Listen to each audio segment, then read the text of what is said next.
আমার জীবনের ঘটে যাওয়া একটা গল্প আমি আপনাদের কাছে শেয়ার করতে চাই।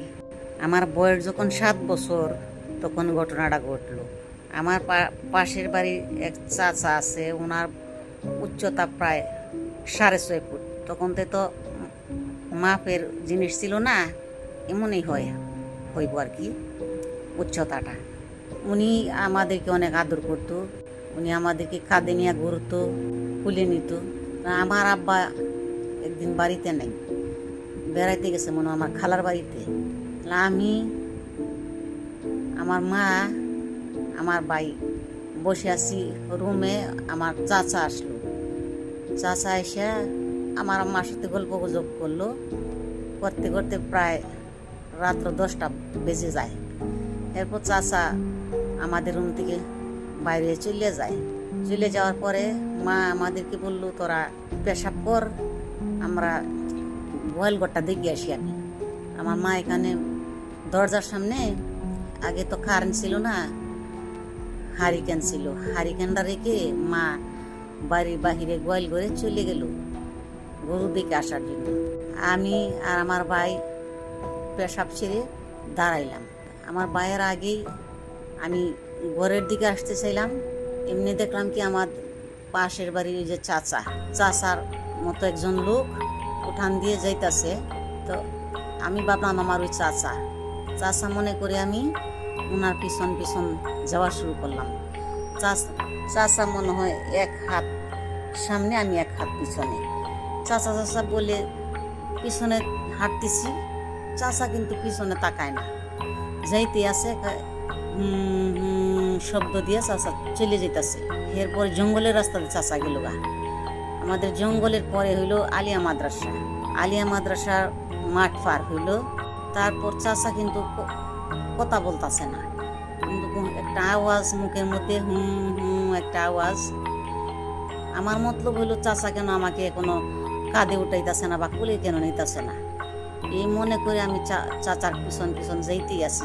তারপরে হইলো মাঠের, আলিয়া মাদ্রাসার মাঠের পরে হইলো পুকুর আছে, একটা পুকুর পার হয়েছে। এরপরে আবার আরেকটা পুকুর আছে, আরেকটা পুকুর পার হয়েছে। কিন্তু এদিকে চাচা তো আমার দিকে তাকায় না, আমি শুধু যাইতেই আছি চাচার পিছনে।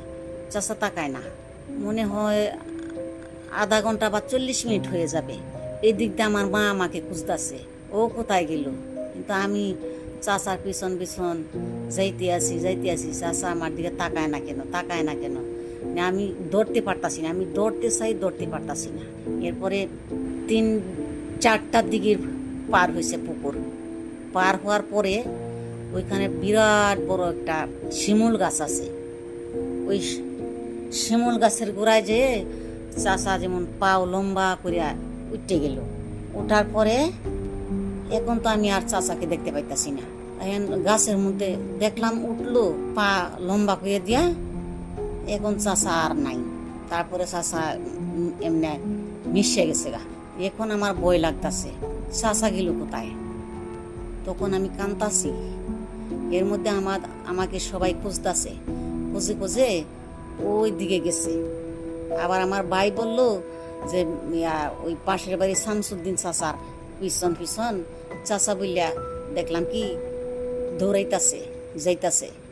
আমার ভাইও ছোট, আমার ভাইটা আমার ছোট। তখন ওরা আমার মা দাদি সবাই ওই দিকে দৌড়ে গিয়ে দেখে যে আমি যে এই শিমুল গাছের নিচে আসতে পারতাছি না, বয়ে কান্তাছি। এরপরে কান থেকে আমাকে আনলো, আইনে দাদু বলল যে ওকে গোসল করা, ও অনেক ভয় পাইছে। তখন আমার মা আবার খুব সাহসী মহিলা, আমি এতটুকু ভয় আমি এত বুঝি না যে কি বা এমন ভয়ের কোনো কিছু হয় নাই। ভয় পাইছি অবশ্য, কিন্তু এইভাবে ভয় পাই নাই। তখন মা বলে যে পৌষ মাসের রায় তোকে আবার গোসল করাবো। মা আবার এত একটা পাত্তা দিত না যে কোনো ব্যাপারে। মা এমনি শোয়া রাখছে। আমার জীবনের এরপর থেকে অনেক ঘটনা ঘটছে। এটা কিন্তু চাচা ছিল না, ওই ছিল জিন। জিনটা যে এটা আমাকে এমনি সামনাসামনি এসে কোনো বর করতে পারছে না, কিন্তু আমার পিছনে লেগেই আছে।